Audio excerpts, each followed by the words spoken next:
Now that it's January 1st and not Christmas anymore, let me wish you a happy 2019, William.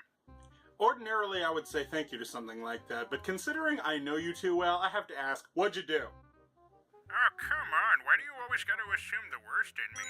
I mean, couldn't you believe that I genuinely want the Brotherhood of Gaming to have a good 2019? No, because when you say something like that, it usually results in me having to find out later that you burnt something, or you got something destroyed. Where's my Sega consoles? Oh, believe me, they're still there. I've come to terms with the fact that you're a heathen and you play other consoles outside of Nintendo. Speaking of which, there's a little too much not Nintendo in here. So you know what? Here's a gift. You know, I wish you'd warned me before you do that whole flash it. Hello?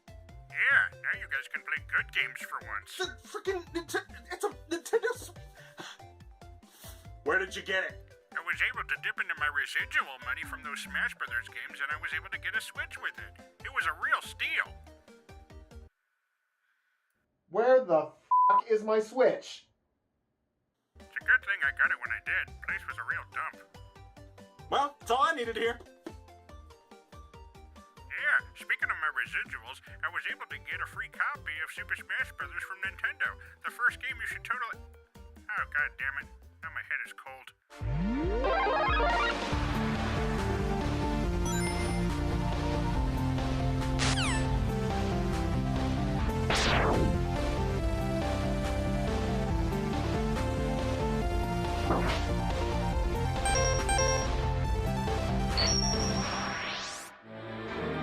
Colors weave into a spire of flame.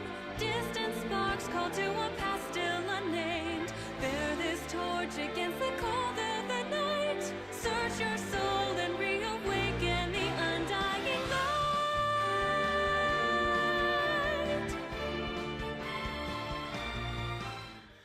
Okay, so big shocker to me more than anybody. I had almost zero expectations upon our behalf to even be touching Super Smash Bros. Ultimate. Frankly, I didn't even think we were going to have a Nintendo Switch back there, at least not so soon. I understand it's been out for a little while, but with everything being so tied up and us being busy, it was very much a last-minute decision to just be like, hey, let's pull our funds together and go get a Nintendo Switch. You down? Who's gonna say no, right? So, yeah, almost literally out of nowhere, completely unexpected, we just decided, hey, let's go get a Nintendo Switch and let's go get a copy of Super Smash Bros. Ultimate to be our first game for it. And here we are. So, you know what? Let's talk about Smash Bros. I really don't think you need anybody to explain to you just how big the Super Smash Bros. Series is. It's been big ever since this. It really is one of those games that became something far more than what I believe even Nintendo had planned for it, which we know was originally supposed to be some other generic fighting game. But over the years, Super Smash Bros., no matter which version, continues to be one of the most played franchises of all time. Dare I say, maybe even the most played series of all time. It's that big, continuing its legacy by having just now released its 5th entry, being Super Smash Bros. Ultimate. Gamers have traveled around the world for tournaments just to compete in this series amongst other players, and the passion they all share for this game is, without question, insane. There's documentaries on this hype and competitive community, and some, or hell most, really do take it, in my opinion, a little too seriously sometimes.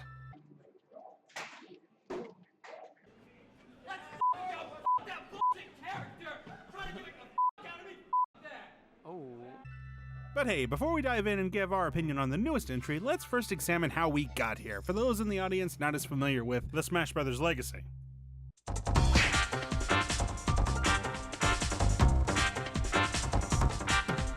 The controls have been consistent throughout the series, and it's in this kind of fighting style that Super Smash Bros. Was really distinctive.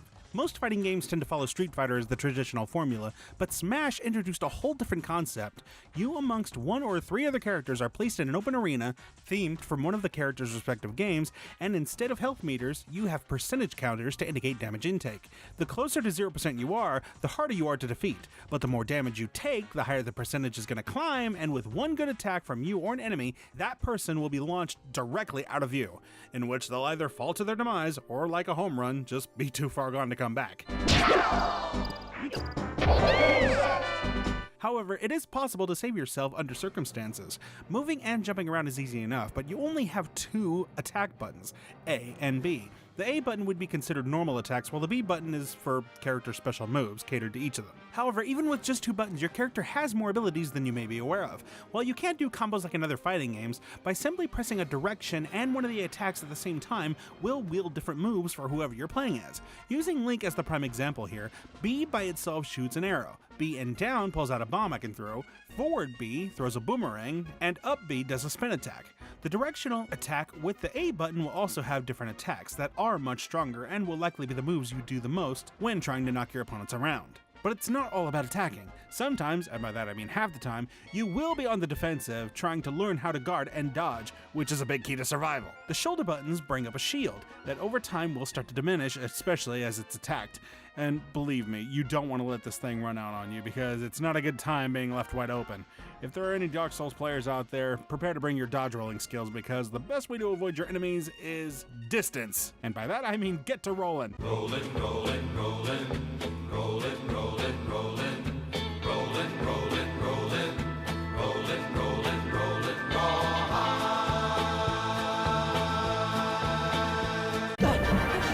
Oh shit.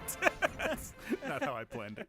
So yeah, while every character had their own gimmicks, which I guess has some question the balancing, Smash Bros. Was supposed to be, as far as I can tell, a fun but competitive glorified party game. And even though the first game was successful, I don't think even Nintendo could have imagined what their next installment would do.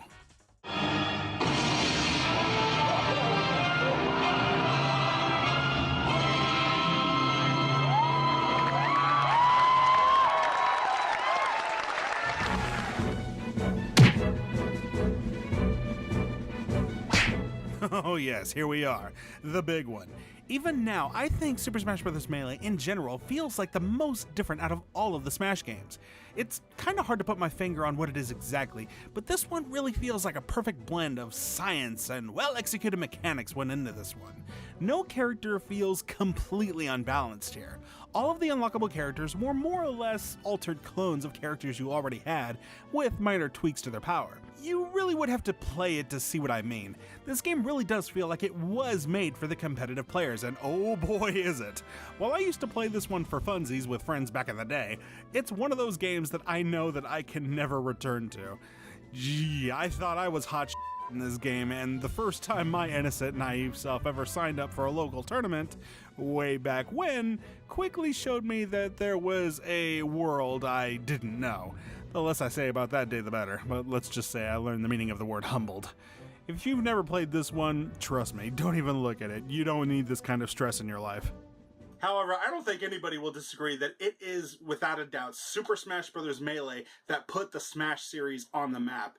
This game is still probably the most highly valued amongst competitive players especially, as it's still probably the most played tournament game around the world. Probably next to Street Fighter, but who knows, it might even be more.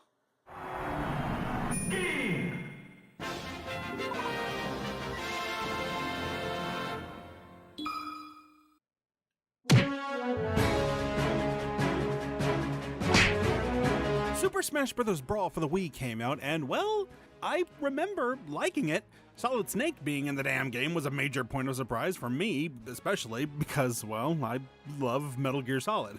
But even better was that it began to show that the Smash roster didn't necessarily have to be limited to Nintendo icons, but maybe, just maybe, it was possible to bring in other iconic characters from other franchises outside of Nintendo. Suddenly, the world was opening up once more, and people began to speculate what it would be like if their favorite character from that one game was announced as a new character. People lost their minds over this, and the expectations would only continue to rise from here on out. Brawl was definitely a much bigger game than Melee, and in my opinion, better, because it introduced many new things, from special items, final smashes, which if you were lucky enough to get one, would pretty much allow you to do a screen nuke in a stylish way. Brawl also included the feature to play the game online with other players. But unfortunately, that did not go as planned, as the lag made the game almost completely unplayable for most people. For some unlucky people out there, online multiplayer just probably wasn't even an option altogether. The roster was bigger than before and brought many new faces, but of course these characters have to have their own fighting moves, and for some that became a little problematic, as without proper testing, it became clear that some of these characters were very unbalanced, and if in the hands of a skilled player, could completely break the game in their favor without any threat of losing. Yes, Meta Knight, looking at you. Moving on to new hazards, while playing and maneuvering all fast-like on the field, the characters would sometimes trip and slip on the floor randomly, leaving you wide open for a counterattack.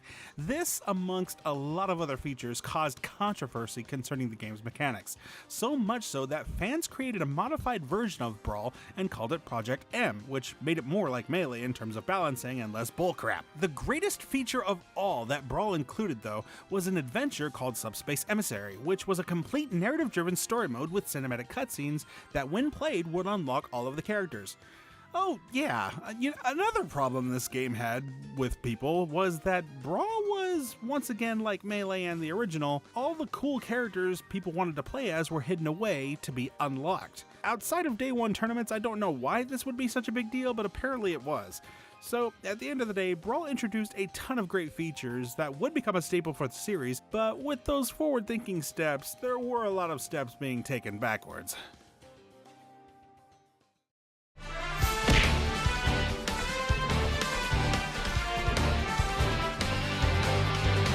Super Smash Bros. Wii U and 3DS, otherwise known as Super Smash Bros. 4, was the most ambitious title yet. The game aimed to take the best features from Brawl and refine them to be what many considered to be just as good as Melee. Even in the competitive scene, this one was widely played. I mean, it probably didn't knock Melee from being the primary version, but this one at least didn't need fans to come in and make their own. So, safe to say, Nintendo was learning from their mistakes. And, of course, went on to make all new ones. You want to know what they are?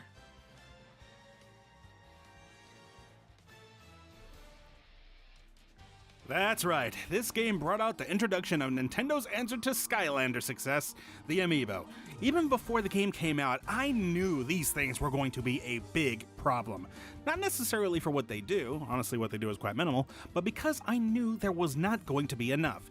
And boy, did I hit the nail on the f***ing head, because immediately, supply and demand became high for these little toys, with some of them becoming so rare to the point people were asking thousands of dollars for just one of them. As Nintendo announced new ones releasing soon, scalpers would do everything in their power, including camping out at stores to buy up the entire stock before they hit the shelves, just to flip them online. Safer to say, over the years, the tension has started to die down quite a bit, as there have been many more made to meet the supply and demand. Still, though, to this day, there do exist a few amiibo out there that will fetch hefty prices. All this talk about the toys, and we haven't even touched the game yet. So yeah, Smash 4 expanded upon everything. More stages, more items, and of course, the anticipation for characters. When Mega Man showed up as the new player, everyone went absolutely apeshit, including me, because, well, as you know. Then later, even more names would drop, creating hype like Cloud Strife from the best Final Fantasy game ever made. Yeah, you heard me, come at me, nerds. Other great announcements would include Pac-Man, Bayonetta, Little Mac, and even friggin' Ryu from Street Fighter came over. This roster was shaping up to be the ultimate crossover match made in heaven, and while the game delivered on all the same friendship-killing inducing fun that was superior to the games before it, the biggest omission everyone made a fuss about, and for good reason, was the lack of a story mode. Say what you will about Brawl, everyone agreed that Subspace Emissary's story was the highlight of the game and was a feature that was sorely missing. From this version altogether, still, it did make up for it by having, at least as far as I was concerned, a more stable online service. Well, assuming you had one of these things like I do. It wasn't 100%, but it was close. Having a version of the game on the go with its own perks added was a nice touch to the fun as well. Or hey, being able to play the game on the toilet was fun in its own right. Don't lie, you've done it.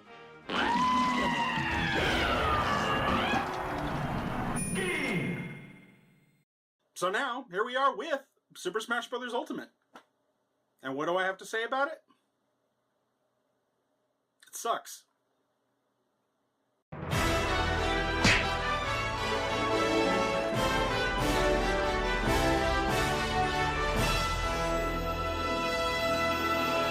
come on, we all knew it was gonna be good. Once again, it's the same principle. Anticipation gets higher, so then Nintendo had to up the ante by making it the biggest and most bestest entry in probably the most ambitious game they ever made, period. With an inclusion of even more characters from other well-known sources, which so far included the freaking Belmonts from Castlevania, are you kidding me? Joker from Persona, King K. Rool, and the fan-favorite Ridley, with more to follow in the future, no doubt. Not only did Smash Ultimate boast new faces, but it also promised to bring back every single other character from previous Smash entries. Holy sh**! The detail and crossing over is exceptionally high, with tons of homages and respect to the source material these characters come from. The online play this time around, once again coming from my opinion, is pretty much perfect. Once again, this may vary in your area of access and the limitations of your internet, my location being in the middle of California, armed with an Ethernet device which Nintendo themselves strongly advise using. Just about every online match either myself or Gene played was lag-free, with little to no noticeable hiccups. Finally, a Smash Bros. Game that we could play comfortably with our friends around the world. And I have. It's not terribly convenient or easy to invite your friends to a match through the game itself. Really, I think they want you to use that new phone app or something to talk to them directly. However, the good old-fashioned method works fine too. One feature I really appreciated, but wasn't sure if it was exclusive or not, was being able to play co-op online instead of a complete free-for-all. This really made it more fun if you had two people in the same room, like us. We did it! Hey! I don't know how, but we did. Victory! Once again, every character needs to be unlocked in order to be playable. There are a few ways to unlock each character though, through different methods. One being the traditional way, play the damn game, and by that I mean complete arcade mode with specific characters, which will trigger the new characters to show up, or if you win enough competitive battles, or hell, even by playing the game's brand new story mode, the Spirit Adventure. Or you can cheat the Nintendo Switch system and have every other character unlocked in under an hour. Yeah, look it up. Apparently it's possible. Alright, the Spirit Adventure story is definitely the biggest highlight of the game, and it really shows just how all out these guys went to make the game feel special. Alright guys, now we are going to get a little tiny bit spoilery here, so heads up. I'll be sure to avoid the events of the climax of the game as a whole, as I think it's worth discovering on your own, and I really don't want to rob you of any surprises. But be forewarned, as there are multiple endings, and two of them aren't very pleasurable, so before you attempt to do the obvious thing at the end, think twice before you do. Just heads up. As the adventure begins, we see all of our heroes we know and love teaming up for a war against an army of master hands being led by an omnipresent creature of light. All the heroes, save for Kirby, are captured and duplicated hundreds of times with evil clones scattered throughout the world, with the heroes themselves serving as corrupted characters to be unlocked in the overworld, along with the spirits of many more recognizable characters from other video games. The player only has control of Kirby at this point and can roam freely on the overworld that expand upon further exploration and with more obstacles having been accomplished. The overworld is a vast playground, and in general a huge time sink that will keep you busy for days, or at least one giant-ass marathon if you're up for the challenge. There are multiple worlds, and with those worlds come subsections themed from video game greats from the good old days. The sub-areas and overworld can and do contain some minuscule puzzle solving, nothing too brain-taxing, but some of the hidden secrets and areas and even hidden goodies will require some work to be done. Sometimes it's just a matter of finding a switch, or having a techno spirit like Otacon helping you gain access to a high security base, or using cannons to destroy and reach areas otherwise inaccessible. Bottom line, there's a ton of to do and hundreds of challenges to face, so do the thing. As you'll notice, all the challenges you come across will be themed to match the area you are in, and some will have strange and sometimes absurdly difficult criteria to deal with. Sometimes it's as simple as defeating your foe or foes, but other times you'll have to deal with high winds, electrified floors, or God knows what other hell. Thankfully, this is where the spirit part of the Spirit Adventure shows its usefulness. After literally every challenge, you will be rewarded with a spirit. The spirits are more helpful than you may know and can make the game far more interesting to a degree. To put it simply, spirits, when you equip them, give your character buffs and can easily shift the tide of any fight in your favor depending on who you add on. All of the spirits are heroes and villains from well-known games, and it really is amazing just to run around and see who you will run into and add to your growing roster of options. From the various Belmonts from the Castlevania series to Shantae, Mega Man X, Mega Man Trigger, seriously half the time I spent playing this game was me just getting all giddy with excitement and anticipation, wondering who the next spirit challenge I was going to face turned out to be. Yeah, now we're talking! Now, as I said, the spirits give you buffs, but that's not all they do. By using them in battle, or by feeding them snacks you could purchase or obtain just by running around, the spirits can gain levels. Some, when leveled up, can even ascend into higher levels, transforming them into more effective buffs. For example, equipping Mega Man X gives me a big buff on his own, but once I leveled him past 99, he transformed into his armor from Mega Man X1. And with that upgrade, he allowed my character to no-sell my enemy's attacks, which in a big bad way makes me ridiculously tough to beat. There are even sub-spirits that can be stacked upon the primary ones for even further benefits. So you can imagine that if you've got a badass setup, you could be virtually unstoppable. And there's hundreds of these things and more coming, I'm sure. Yes, you can use the spirits online and while playing with or against friends. However, it all depends on the setup of the online room you choose to go in, or if you decide to create the room yourself. But guys, let's be real. As cool as these spirits are, it should be obvious that no tournament or semi-serious competition is ever going to allow these things to be used. Even in casual play, these spirits can be downright disgusting and act as cheat codes, and my buddy Gabriel from his own channel ended up demanding that I turn them off because with that setup, I was just an unstoppable beast. But hey, as long as you guys are cool with using your own buffs and strategizing to your advantage, it's all good.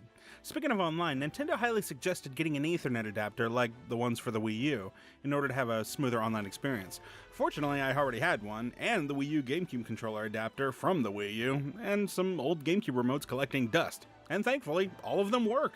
Like a charm even. And I can gladly say, this has been the smoothest online experience I have ever had with Nintendo. Very, very, very rarely have there ever been some serious lag issues, but I would literally say as far as my experience goes, it's as perfect as it's gonna get. Now, naturally, this will vary from player to player, depending on location and internet service, blah blah blah, but hopefully if you do have that Ethernet box and a reasonably good connection, you should be fine. Now, if there are any complaints that I have with the gameplay at all, I suppose it's one that I've really had since Melee, and it's tilt controls. Yeah, I'm not gonna sugarcoat it here. Tilt controls, I hate them. They're a pain in the ass. Now, some of you out there will probably be asking, what are tilt controls? Well, that would make sense, unless you're one of those gods at Melee that pretty much bust them out with no problems whatsoever. Yeah, tilt controls can be that elusive maneuver that you might be doing but rarely understand how you're doing it. They are variant regular attacks. Completely separate attacks that require you to slightly, ever so slightly, move the analog stick without pressing it too hard. Under pressure and in the heat of battle, this can be a bitch to do, and often doesn't work the way you hope. But thankfully, upon excessive review of the controller options, I did find out that it is possible to have the tilt controls moved entirely to the C-stick, which thankfully is much more helpful. So, crisis averted, but at the same time, I still have to ask, why was it necessary to have tilt controls at all? I mean, we already have 4 buttons on the front of the controller, 2 of which are completely dedicated to jumping. So you have 3 ways to jump in this game, which is just by pressing up on the analog stick, or X and Y. And I gotta ask, why? Why can't one of those buttons be dedicated to the tilt control attacks? This has been a constant problem that I've had with these games since Melee, and it boggles my mind. I'm sorry, I'm going on a tangent here, but why is this a thing? Why do the controls have to be mapped out this way? Why does it have to be relocated to the C-stick? Why can't I change the controls to whatever I want them to be? Ugh. Anyway, besides that, it's fine. It's a personal nitpick, sure, but it is kind of something that I've always had to deal with. And for some characters, it really is kind of obnoxious how the tilt controls can actually be the more devastating attacks or the more life-saving ones. Like for Solid Snake, his tilt controls are pretty much a knock smash with his hands and his knee, and that's a really good move, but it's incredibly obnoxious to pull off because you have to be really careful with the tilt controls, and some characters don't need the tilt controls because they don't really utilize them that well. So it's just I'm sorry, it's just the controls for Super Smash Bros. For certain characters have always been really awkward, and I guess that just goes to show that this whole franchise really was just meant to be a fun party game and not meant to be taken super serious. Okay, so yeah guys, let's be real here. It's Super Smash Bros. Ultimate, and Ultimate is right. It's the ultimate package. There is so much content here that I couldn't even begin to think about scratching the surface on the amount of things that you can do in this game. If you want options, you better believe you got them. Classic arcade mode, all-star mode, event challenges, spirit battles, overworlds, tournament modes, every character from the Smash history. It's really quite overwhelming of an experience, and it really hurts my head just to try and narrow it all down. And Lord knows I get winded just going outside to get my mail. So let me just go over some of the things that I thought were kind of neat. I thought the spirits were a great addition, and I like the spirit board where you can check for what kinda is like a bounty hunter board on what spirits are currently up for grabs and a time limit, especially when they release event-related ones which only last for a certain time. Yeah, spirits can break the game in numerous ways, but honestly I think it adds variety and options, and that keeps things from getting boring to me. Even though you need the Nintendo app to talk with friends, or, I don't know, maybe you can share a Discord server, it'd probably be easier, I think the special match rooms you can make for you and your friends are very well done and neatly customized to make it a comfortable experience.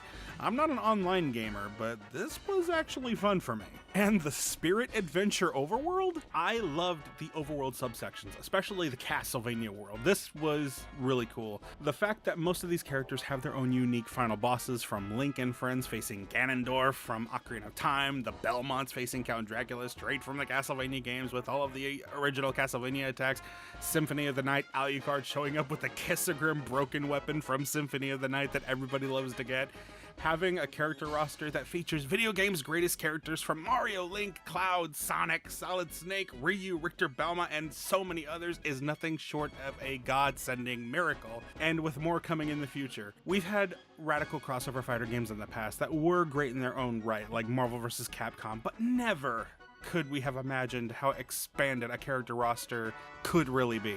And if there was any video game company that could make this miracle happen, it would be the one that saved the realm of video games from the crash of 1983 and gave it new life to begin with. Freaking Nintendo. So you know what? If you haven't played Smash, I can say that, yeah, to a degree, you are missing out on some of the greatest gaming goodness here. It's a lot of fun. It's happy times. It can ruin friendships. It can make friendships. It's just, you know, go play Smash, okay? You don't have to be super serious about it. You don't even have to be really all that good at it. It's fun, all right? Go. Stop watching the video. Go buy it. Go play it. Go play any version, and you'll have a good time. I swear. But before you go, be sure to like and subscribe and click that bell for notifications, because Daddy needs those views. Hey there everyone, did you like this video? If you did, why not give us a thumbs up and maybe leave a comment and watch some more of our stuff? Also, if you really want to keep up with the Brotherhood of Gaming, such as myself, William Morris, or Eugene, you should really follow us on our Twitters, links provided below, so you can see what's coming up in the future. And since, we have to play these games sometimes and record them, why not join us on our Twitch page where you can hang out with all of us as we do so and chit-chat about the games that we love so much. Lastly, if you want to help keep our dreams alive, you can support us in any number of ways, either by continuing to view our videos, like them, share them with all your friends and family and your peeps and your girlfriends, or you can also join our small Patreon and throw all your spare cash away. We'll even give you a shout out. Once again, thank you all, and have a wonderful day.